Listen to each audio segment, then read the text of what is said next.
죽음을 이기는 복음이라는 그런 주제로 말씀을 생각해 보십시다. 바울이 이제 2차 선교를 마무리하고 이제 3차 선교를 준비하기 위하여 서둘러 이제 선교 본부로 돌아가려고 했던 그 여정에 잠시 지나다가 들린 그곳에서 말씀을 전하는데 바울의 마음이 어떠했을까? 이번에 선교지를 이렇게 돌아보고 돌아가면 또다시 이곳에 올 수 있을까라는 아마 그런 마음도 많이 들었을 거라고 생각을 합니다.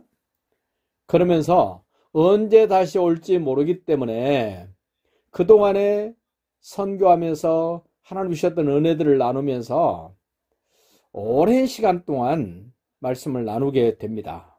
7절 보십시오. 그 주간의 첫날이 언제겠습니까? 이거 주일날입니다. 주일날. 유대인들은 안식일이 끝나는 날이지 않습니까? 그래서 부활주일을 첫날 이렇게 주일날을 생각을 합니다. 우리 주님이 부활하신 날, 첫날, 주일날 우리가 떡을 떼려 하여 모였더니, 떡을 뗀다는 말은 성찬식 한다는 겁니다. 성찬에 떡을 떼고 잔을 나누면서 예수님의 죽으심과 부활을 기념하고 그것을 전하기 위하여 모여서 떡을 뗍니다. 바울이 이튿날 떠나고자 하여 이제 날이 새면 떠나야 됩니다. 그래서 떠나기 전에 그들에게 강론했다. 이 드로아에서 바울이 이제 내일 되면 내가 떠나야 되는데 오늘 밤에 내가 하고 싶은 얘기를 좀 많이 하고 중요한 것들을 좀 강조해서 말해줘야 되겠다라고 하고 작심을 한 것 같아요. 바울이 이튿날 떠나고자 하여 그들에게 강론했다. 말씀을 나눴다는 겁니다. 말을 밤중까지 계속했다.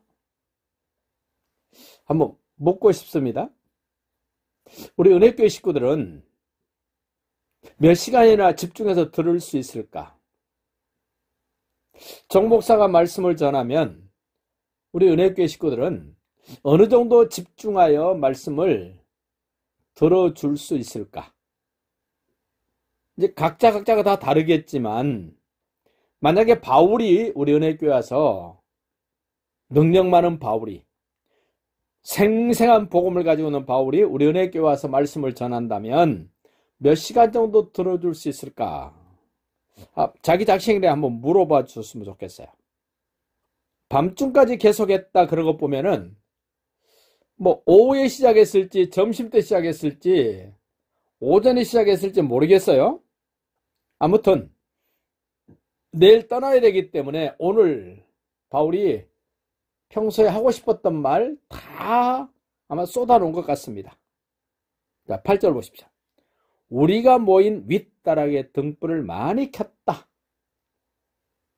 얼마나 사람이 많이 모였으면 1층도 2층도 3층까지 사람들이 꽉 찼을까? 그 9절 끝에 보면 그러죠? 3층에서 떨어지거늘 유도고가 앉아 있었던 자리가 3층이랍니다. 3층. 1층, 2층, 3층까지 꽉 찼고 모르긴 해도 유도고가 창틀에 걸터 앉은 것 보면 사람이 그렇게 많이 모여서 그랬을까 아닐까 좀 생각을 해봅니다. 우리가 모인 윗다락에 등불을 많이 켰다. 복음을 듣고 싶은 사람이 그렇게 많았다. 물론 이제 막 예수 믿어보려고 하는 전도돼가지고 온 사람도 있었겠죠. 아무튼 사람이 많이 모였습니다. 복음이 있는 곳에는 사람이 모입니다. 자, 9절 보세요. 유두고라 하는 청년이 창에 걸터 앉아 있다가 깊이 졸았다. 바울이 계속해서 말씀을 전하기 때문에 더 오래 함에 졸음을 이기지 못하여 3층에서 떨어졌다. 한번 상상을 해보십시오. 사람이 많이 모여서 바닥에 앉을 수 없다면 그래도 좀 괜찮은 자리를 찾아 앉아야 되지 않을까? 여러분도 어디 가서 예배를 드릴 때 내가 앉아야 될 자리가 어딜까? 내가 좀 더 집중할 수 있는 자리가 어딜까? 내가 좀 더 말씀에 좀 더 빠질 수 있는 자리가 어딜까? 내가 앉으면 편할 자리가 아니라 내가 말씀을 좀 더 깊이 있게 듣고 말씀을 좀 더 의미 있게 들을 수 있는 그 장소 어딜까? 내가 늘 앉았기 때문에 나는 이 자리가 좋아라고 앉지 마시고 내가 말씀을 집중해서 들을 수 있는 장소, 더 의미 있게 받고 들을 수 있는 장소가 어딜까를 좀 생각해서 자리를 잡고 앉으시기를 바랍니다. 이 유두고라는 사람이 앉은 자리는 창에 걸터 앉았다. 여러분 보기에도 어떻습니까? 제대로 안정된 자리를 잡고 앉은 것이 아니라 창틀에 걸터 앉았다. 다른 사람 눈에 보기에도 좋지 않은 모습 아닙니까? 그런데 그 창틀에 걸터 앉아 있다가 조금 졸아도 문제가 될 텐데 깊이 졸았다 이래요. 깊이 졸았다. 여러분도 말씀 듣다가 졸아본 적이 있습니까? 뭐 조금은 졸을 수 있다고 봅니다. 근데 유두고는 자리도 이상한 데 잡았지만 졸아도 깊이 졸았다. 그럼 이 정도 되면 바울이 끝내줘야 되는데 바울이 끝낼 수가 없어서 강론하기를 더 오래 했다. 깊이 졸음에도 불구하고 더 오래 했다. 그러자 유두고는 졸음을 이기지 못했다. 졸음이 완전히 유두고를 지배해버렸습니다. 3층에서 떨어지거늘 일으켜보니 죽었다. 말씀 듣다가 죽었습니다. 아니, 말씀 듣다가 죽은 것이 아닙니다. 졸다가 죽었습니다. 말씀 듣다 죽은 게 아닙니다. 자리를 잘못 잡아서 졸다가 떨어져 죽었습니다. 근데 사람들은 뭐라 그러겠습니까?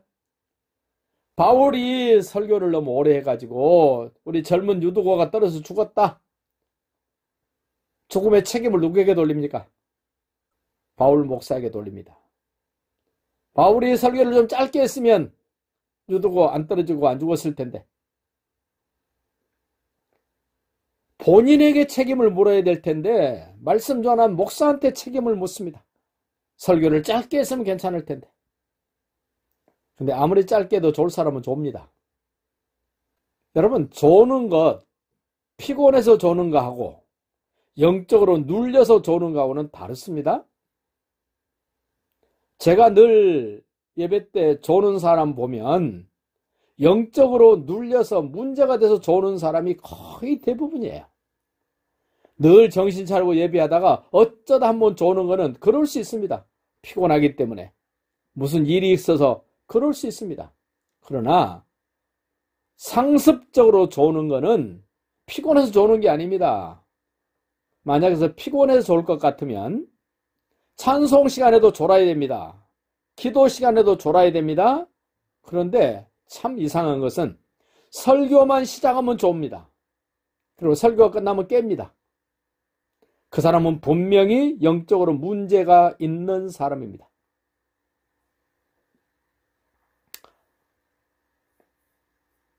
참 다른 사람 이야기는 그렇습니다만은 이상하게 꼭 예배 때 조는 분이 있습니다. 단골로 조는 분. 우리는 그 사람들을 위해서 기도해 줘야 됩니다만은 본인도 영적으로 깨어 있어야 되고 영적 싸움에서 승리하고자 하는 의지가 있어야 됩니다. 자, 3층에서 떨어져 죽은 유두고 어떻게 되나 보십시오. 바울이 설교할 때 유두고가 떨어져서 이 문제가 됐으면 그 설교 분위기 어땠을 것 같습니까? 계속 설교를 했겠습니까? 아니면 멈췄겠습니까? 여러분 나름대로 한번 생각해 보십시오. 창틀에 앉아있던 유두고가 졸다가 떨어졌습니다. 조용하게 떨어졌겠습니까? 아무튼 떨어졌습니다. 저는 생각해 봅니다. 바울이 설교를 멈췄을까? 제 생각에는 안 멈췄을 거라고 생각합니다. 왜? 떨어져 죽었어도 살려낼 수 있는 능력이 바울에게 있었기 때문에 떨어져 죽는 것이 전혀 문제가 안 될 사도 바울. 그럼에도 불구하고 지금 그 장소의 분위기는 어땠을까? 웅성웅성, 소곤소곤. 어떤 사람은 큰 소리 치고 바울한테 따지고 뭐 그러지 않았겠습니까? 그런 과정을 다 거쳐서 이제 바울이 10절 보세요. 바울이 내려가서 이제 끝난 겁니다. 중단한 겁니다. 바울이 내려가서 그 위에 엎드려. 무슨 말이에요? 죽은 청년 유두고하고 바울이 몸을 포겠습니다. 하나가 된 겁니다. 그의 몸을 안고, 구약에도 수냄 여인의 아들이 죽었을 때 엘리사가 그 아이를 눕혀놓고 손을 맞대고 얼굴을 맞대고 한 몸인 것처럼 포겠습니다. 여기 지금 바울도 유두고를 엎드려 안았습니다. 근데 재미있는 일이 벌어집니다. 우리가 일반적으로 생각하는 원리는 살아있는 사람하고 죽은 사람하고 같이 묶어놓으면 죽은 사람을 살릴 수 있는 게 없습니다. 살아있는 사람도 죽게 됩니다. 그런데 복음의 사람은, 복음을 가진 사람은 그 사람을 끌어안으면 내가 죽는 것이 아니라 같이 살아난다는 사실을 기억하십시오. 복음의 사람, 하나님의 사람이 필요한 세상은 일반 세상 논리로는 의미가 없습니다만은 하나님 나라의 논리는 복음을 가진 바울이 죽은 유두고를 끌어안고 몸을 포개서 그를 살려내는 걸 보면서 우리도 소망을 가집시다. 내가 복음의 사람이라면 유두고 같은 사람, 말씀 듣다가 졸다 떨어져 죽은 유두고를 바울이 살려냅니다. 그 10절 하반절 보십시오. 떠들지 말라. 생명이 그에게 있다고 선언을 합니다. 유두고에게 생명이 있다. 떠들지 마라. 그리고 다락으로 다시 올라가서 떡을 떼어 먹고 오랫동안 곧 날이 새기까지 이야기하고 떠나니라.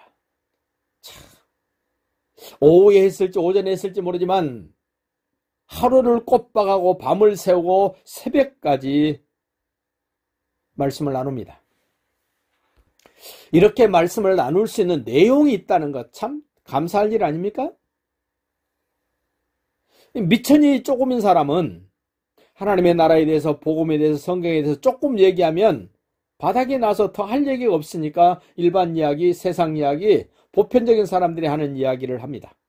그런데 복음의 사람, 성경을 제대로 알고 있는 바울은 하루 종일하고도 밤을 꼬박 새고도 새벽까지도 계속해서 하나님 나라에 관해서, 예수님에 대해서 이야기해 줄 수 있는 내용이 있었다는 겁니다. 여러분 어떻습니까? 친구들 만나서 예수님 이야기 얼마나 합니까? 세상 이야기는 끊임없이 할 수 있는데 예수님에 대한 이야기, 영적인 이야기, 하나님 나라에 대한 이야기, 사단마귀에 대한 이야기, 복음에 대한 이야기 얼마나 할 수 있습니까? 이제 바울이 설교를 길게 했다고 따지고 덤비고 소리쳤던 사람들이 유두고가 살아난 것을 보고 어떤 일이 벌어졌나 12절을 봅시다. 사람들이 살아난 청년을 데리고 가서 적지 않게 위로를 받았더라. 뭐가 위로가 됐겠습니까? 첫째 위로는 죽어도 다시 산다는 소망으로 위로를 가질 수 있습니다. 사람이 죽는다 그러면 다 절망합니다. 죽음이 끝이라고 생각합니다. 그런데 복음의 사람이 죽은 자를 살려냈습니다. 그래서 그들이 위로를 받습니다. 아, 죽음은 끝이 아니구나. 죽은 이후에도 생명이 연결되어 있구나. 이걸로 아마 위로를 받았을 겁니다. 또 하나의 위로가 있다면, 앞으로 누군가가 설교를 길게 한다 할지라도, 그 말씀을 듣는 일에 내가 집중해야 되고 그 말씀을 끝까지 경청해야 되겠다라고 위로가 됐을 겁니다. 유두고 역시도 이제는 더 이상 창틀에 걸터 앉지는 않을 겁니다. 더 이상 말씀이 선포될 때 위험한 자리, 그리고 좋을 수 있는 자리, 그 자리는 아마 가려서 앉지 않았을까요? 또 하나의 위로가 있다면, 나도 저렇게 바울처럼 예수님에 대하여 자세히 알고 경험해서 나도 복음을 전하면서 혹시 누가 죽는다면 나도 살려내는 그러한 일을 했으면 좋겠다라고 아마 위로가 되지 않았겠습니까? 말씀을 정리합시다. 복음의 사람은 가는 곳마다 예수가 하나님의 아들 그리스도라는 사실을 강론하고 선포하며 가르쳐줍니다. 그 예수님이 여인의 후손으로 오셔서 피 흘려 죽으시고 무덤에 장사 지낸 바 되었다가 3일 만에 부활하셔야만 되는 이유, 그리고 승천하셔야만 되는 이유, 다시 오셔야만 되는 이유를 바울이 쭉 길게 자세하게 설명했습니다. 그런데 별로 관심이 없고 위험한 자리에 걸터 앉은 사람, 이 유도고라는 사람, 지금도 있습니다. 잘 조는 자리, 자기도 방해가 되지만 다른 사람에게도 방해가 되는 그런 위치, 그런 자리, 그런 역할을 하는 사람이 있습니다. 현대판 유도고. 저는 농담 비슷하게 얘기합니다. 바울은 졸다가 떨어져 죽어도 살릴 만한 능력이 있으니까 바울은 설교하다가 조는 사람이 있어도 별로 신경을 안 쓰겠습니다만은, 저 같은 목사는 졸다가 죽으면 살릴 만한 능력이 제게 없어요. 그래서 우리 은혜교회는 예배 때 말씀 듣다가 조시면 안 됩니다. 살릴 만한 능력이 없는 목사인데 졸다가 죽으면 안 되잖아요. 아무튼 말씀이 계속 내 생각보다 길어지고 내 생각보다도 훨씬 많은 시간을 말씀 듣는 일에 써야 된다면 나는 어느 정도나 견딜까? 나는 어떤 자세로 견딜까? 나는 어떤 마음으로 말씀을 받을까를 좀 생각하시면서 앞으로는 내 생애에 말씀 듣다가 조는 일은 절대로 내가 없어야 되겠다라는 다짐. 아니, 말씀을 들어야 될 시간이 정해져 있다면 그 전에 충분히 잔다든지 미리미리 준비를 한다든지 해서 말씀 때문에 내가 문제되는 일이 1도 생기지 않도록 여러분이 준비를 잘 하시고, 말씀이 여러분을 살리고 말씀이 여러분 주변 사람도 살리고 살려내는 그러한 말씀이 선포되어지는 장소에 함께 하시기를 예수님의 이름으로 축복합니다.